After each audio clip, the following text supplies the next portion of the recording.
Okay, hello everyone, welcome back. Today I'm just gonna re-go over yesterday's work because apparently the video didn't work very well. So we're gonna be looking at Pascal's triangle and the binomial theorem. I'm gonna try and sort of zoom through the work today. It did take us most of a 70-minute session to get through this stuff on Thursday, so I don't want to spend another hour hopefully re-recording. So if there is anything that I skip over or you're not quite sure, just let me know and I can do some more stuff to help you out with that.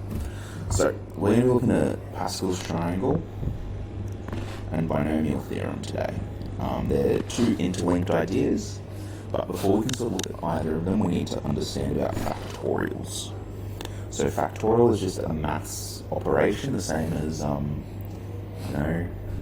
plus times divide or whatever. And what it means is if you have 5 factorial, that is 5 times 4 times 3 times 2 times 1. So 100 factorial would be 100 times 99 times 98 times 97, all the way down to times 1. So let's write out and calculate these ones. 1 factorial is just 1. 2 factorial is 2 times 1, which is 2. 3 factorial is 3 times... I'm going to cheat here because it's going to be times 2 times 1, so I'm just going to say times 2 factorial, which is 2 times 1. So 3 times 2 is 6. 4 factorial is 4 times 3 times 2 times 1, which is 3 factorial. So 4 times 6 is 24. And 5 factorial is 5 times 4 times 3 times 2 times 1, which is 4 factorial. So 5 times 24 would be 120. So that's what factorials are. I'm going to skip that question because we actually come back to it later and solve it a different way. But the important thing is there are 6 combinations, because we're going to basically confirm that with a rule later on. So factorials have an interesting property in regards to division. So if we have 8 factorial divide 5 factorial, that's really equal to 8 times 7 times 6 times 5 times 4 times 3 times 2 times 1 divided by 5 times 4 times 3 times 2 times 1.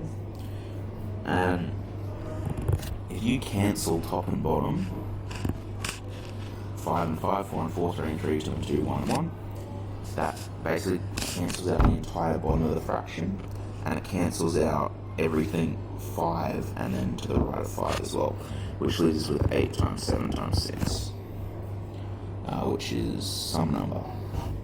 Don't really care what it is. The reason we need to know that, and we need to know what factorials are, is there's a mathematical rule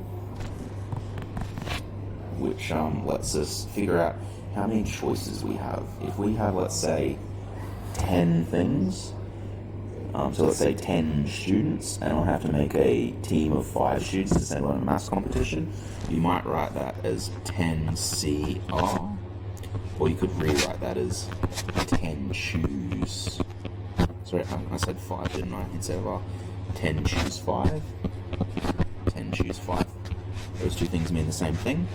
The number of different combinations of students out of those 10 students I could have in a 5-person team, I would find using this rule. And sometimes instead of NCR, we say, we have a set of brackets and just say N choose R. And it's the exact same rule. So let's look at, this is that one I skipped over before. We're just going to use the rule. So we need 2 teammates for a challenge, and we can choose from Brooke, Alexis, Joseph, and Thomas. So looking at that, I have 1, 2, 3, 4 choices, and I want to choose 2 of them. So 4 choose 2. That is equal to 4 choose 2. We're mostly going to use this bracket notation, but I just want you to be aware of the 4C2 notation as well. Because because that's more what it looks like in most people's calculators. Okay, so we have 4 choose 2, so everywhere we see an n, we're going to replace it with a 4. Everywhere we see an r, we're going to replace it with a 2. So 4 factorial, sorry, I should write out the rule first. N factorial over r factorial, n minus r factorial, which gives us 4 factorial divided by 2 factorial. 4 minus 2 is just 2 factorial, so I'm just going to do one of these. Okay. Now I'm going to use that property of factorials we talked about earlier. So if I cancel 2 factorial on the bottom with 2 factorial on the top, that basically gives me 4 times 3 divided by, and I cancelled one of those factorials out, so I get left with 2 times 1. So 4 times 3 is 12, 2 times 1 is 2, 12 divided by 2 is 6. And if we go back up to that one, there were 6 different ways we could come to a different team that when we listed them out. If you do want to see how that list went out, it's on the original notes that I did the other day. Okay, so let's look at another one. An ice cream parlor offers strawberry, chocolate, banana, spearmint, caramel, rainbow, hazelnut, cookies and cream, and mango flavors. If you purchase a 3-scoop cone, how many possible combinations can you make? So let's see how many options we have. 1, 2, 3, 4, 5, 6, 7, 8, 9. So I know that n is equal to 9, and r is how many I'm choosing.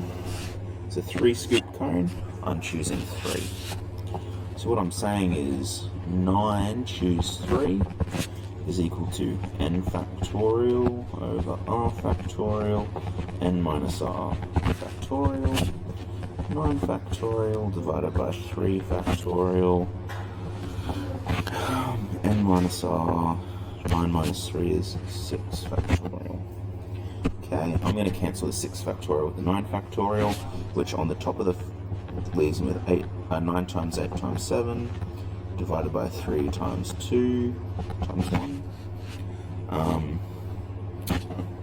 Because I don't want to get my calculator out, what I'm going to do is divide that 3 into that 9, which will leave a 3 on top, and it will cancel a 3 on the bottom, because 3 times 3 is 9, so I've cancelled away one of those 3s. Going to cancel the 2 with the 8, which will give me 4 times 7, and then just only the 1 is left over, so that's just going to disappear. Essentially 3 times 4 is 12, times 7 is 84. So, using choice theorem, we have found out there are 84 different combinations of those 9 flavors in a 3-scoop cone.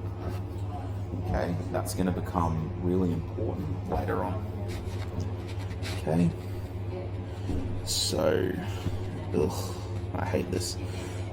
We're going to go back to binomial theorem. Now you may remember this from when we looked at completing the square, where we used the fact that a plus b squared is equal to a squared plus 2ab plus b squared. And that's a really important thing to keep in your mind when we're talking about binomial expansion, and especially with completing the square. That's a really important my words have escaped me, guys, I apologize. It's a really important thing to remember. Okay, so let's look at the next one. A plus b cubed is equal to, I'm going to cheat here, I'm just going to say, well, that's a plus b times a plus b squared. And I established in the previous line that a plus b squared is a squared plus 2ab plus b squared. A plus b times a squared plus 2ab plus b squared. Okay, using fireworks, a times a squared is a cubed, a times 2ab is 2a squared b, a times b squared is ab squared, b times a squared is a squared b, b times 2ab is 2ab squared, and b times b cubed, b times b squared is b cubed. So that gives us a cubed. there is going to be some cleaning up in the middle we can do here. So I'm going to use my highlighter to show what I've cleaned up and what I haven't. 2a squared b.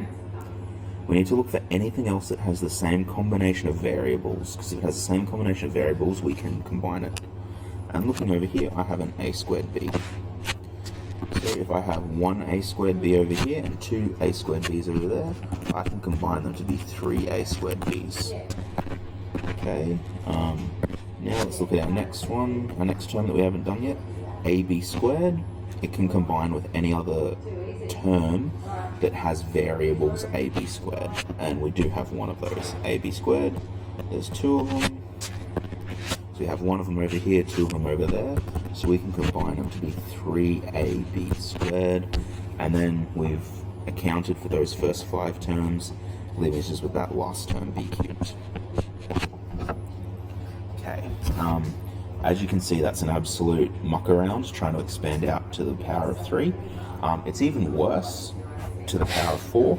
So like I said, I'm gonna skip through that. If you want to see the working out for that, it is in the original notes on the OneNote, but just because pressed for time a little bit here, I'm going to skip through that.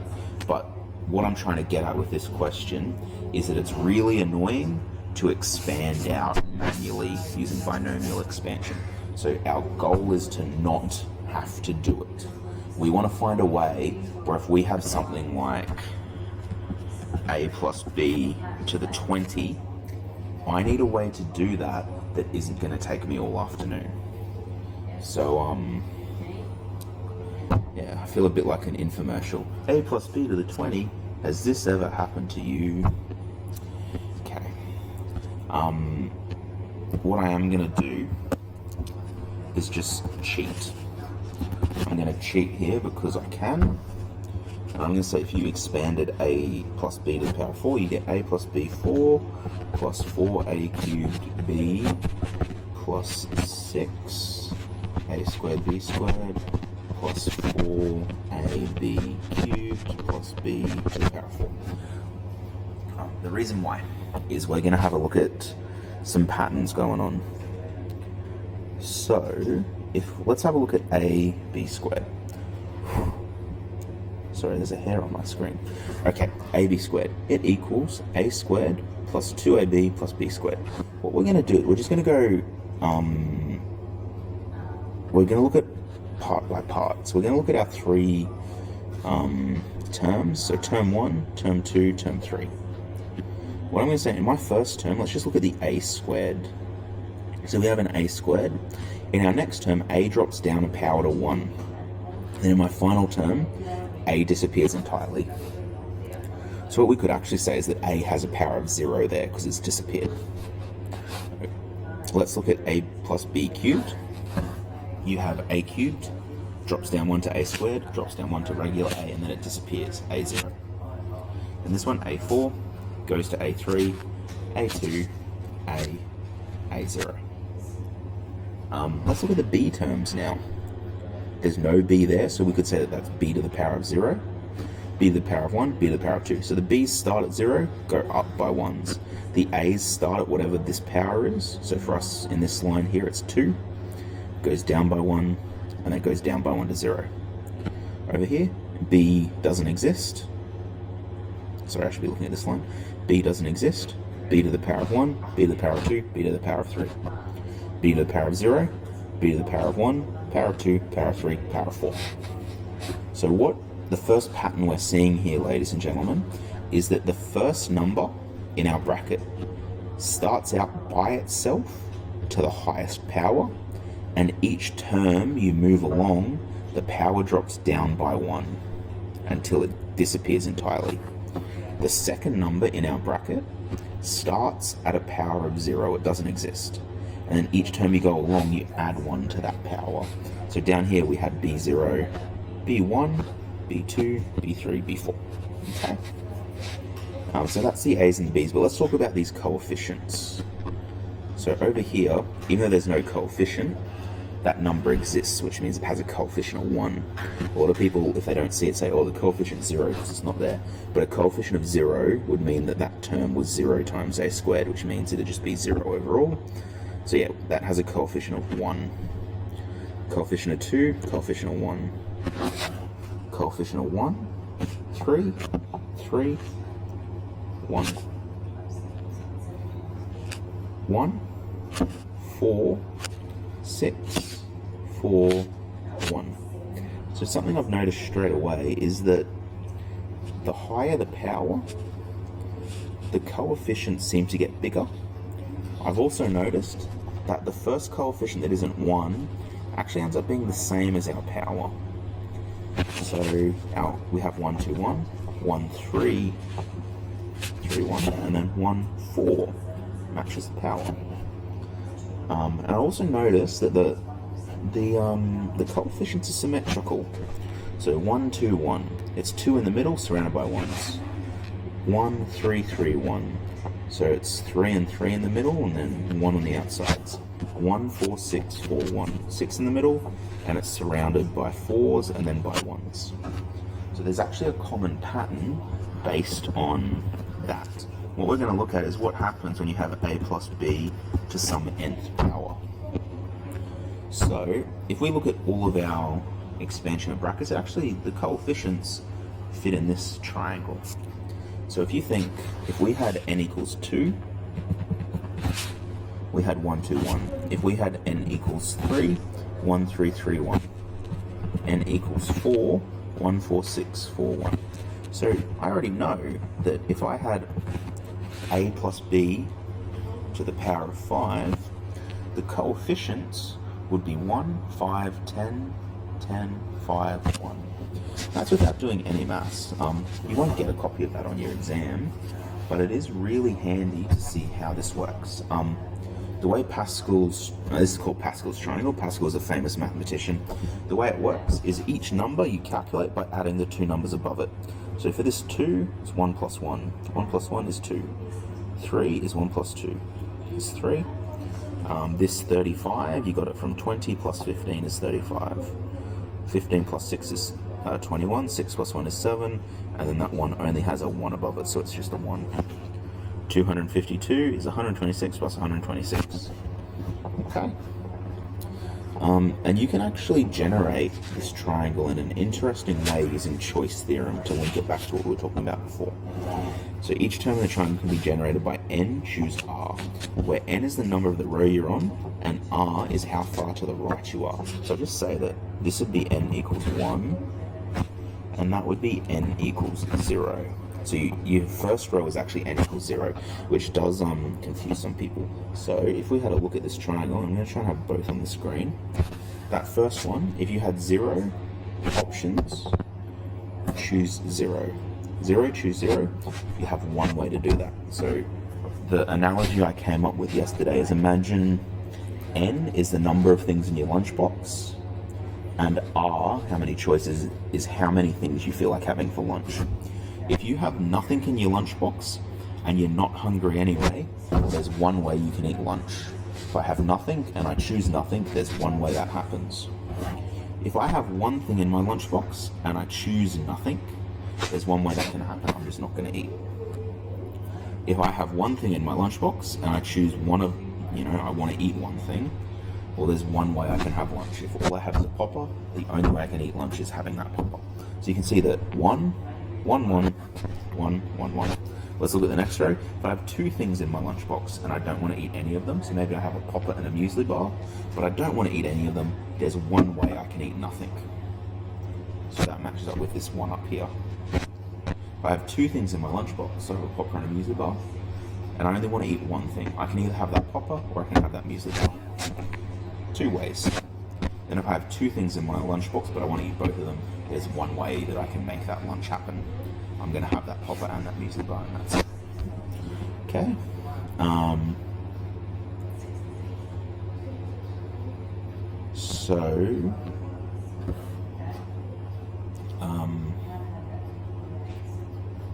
The reason we do that, so remember, the top number is your row number and the left number is how far along you are. So I'm 0 along, 1 along, 2 along, 3 along, 4 along, 5 along. So if I wanted to find a plus b to the 15, that would be 15 choose 0 would be the first coefficient, 15 choose 1, 15, choose 2, all the way to 15, choose 15. And you know a formula for trying to solve this? I'll also tell you how to do it in your calculator. So if you do those, you can actually find all of those coefficients without having to expand out brackets, which makes, for something like to the power of 15, it would take you probably an hour plus to try and do all of that working out. I would not want to do it. It sounds like a lot of work. So let's use Pascal's triangle to find a plus b to the power of 5. Now what I'm going to do is I'm going to cheat. I'm just going to leave the power of 5 right up at the top of the screen there. So I'm going to say a plus b to the power of 5, well that's equal to, my first coefficient is going to be 1. And I know from that pattern we noticed before, in my first term, I never have a b, but I have an a to the highest power, a5. Why am I putting an equal sign there? Sorry guys. My next term will be a coefficient of the next one along in Pascal's triangle, 5. A again, but it's going to be a lower power, lower by 1. And now b is going to show up, because it's going to be b to the power of 1. My next one, well, looking up here, I can see it's going to be a coefficient of 10. A3, because the power is going down by 1 each time, and the b power is going up by 1, plus, and then it's 10 again, a going down by 1 in the power, b going up by 1 in the power, plus, I'm looking up here, 5 is my next one, 5, a going down by 1 in the power, b going up by 1 in the power, and then the last one has a coefficient of 1, so we're just going to ignore it, and then a disappears and b to the 5. Oh my goodness guys, how much quicker was that than trying to write out a plus b to the power of 5. Okay, let's use Pascal's triangle to find x plus 5 to the power of 5. Actually easier than it looks. We already have above what a plus b to the power of 5 is. So instead of a, because that one a was first, we have an x. So it's just going to be the same as what's up here. So it's going to be x5 plus 5 x4 times b, which is 5, plus 10 x cubed times b squared, so 5 squared, plus 10 x squared times b cubed. Sorry, I'm replacing the b, aren't I? So that would be 5 cubed plus 5 times, oh my goodness, 5 times x times 5 to the 4 plus 5 to the power of 5. So that's going to be x5 plus 5x4 plus, oh sorry, that should be 25 x4, because 5 times 5, plus 10x cubed times 5 squared. 5 squared is 25 times 10 is 250 x cubed, plus 10x squared times 5 cubed. 5 cubed is 125, times it by 10 is 1250 x squared. I don't know what 5 to the power of 4 is off the top of my head, so I'm going to have to use my calculator.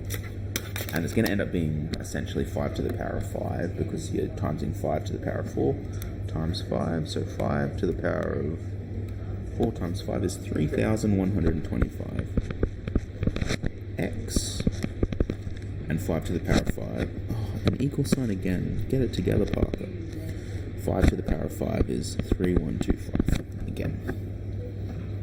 So, oh my goodness guys, how much quicker is that than trying to expand out those brackets? Honestly, the longest part of that is just rewriting it. Like, the actual maths isn't very hard. It's just the pattern. A to the highest power goes down by 1 each time. B to the lowest power goes up by 1 each time. You find your coefficient using Pascal's triangle. we're going to actually stop using Pascal's triangle now because you won't have it on your exam. We're going to be using the brackets. We're going to be using choice theorem to calculate our values. Okay. So we actually have a formal theorem here, in that for a binomial distribution, if we were expanding out a plus b to the power of n, our first term is just a to the n. It technically, I'm going to write it in. I'm a bit annoyed that when I first wrote this I didn't put it there, but it's n choose 0, a to the n. I'm just going to rewrite that. The reason I do that is just so you can see that the pattern continues. It's technically b to the 0. Plus n choose 1, the power goes down by 1, so a to the n minus 1, and b, the power is 1, so it's all of a sudden appearing. Plus n choose 2, a to the n minus 2, plus b2. Just give me 1 second, guys. I just had a horrible feeling that I'm not recording. I just need to check. Okay. Horrible feeling better. I am recording. I don't need to worry. Okay. Much better.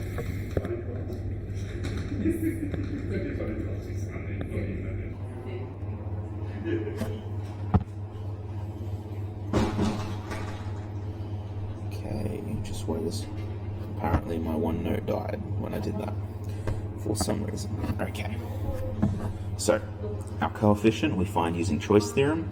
A goes down by 1 each time, B goes up by 1 each time, and that's it. Okay, so find the fourth term in the expansion of that. What I'm going to do is I'm just going to write it out as if it was a plus b. I'm going to ignore the 2x and the 3y for a minute, because this is going to... Oh, goodness, can't do anything today. To the power of 6. Okay, so this would be... I'm going to write it out the long way just to get you used to this thinking.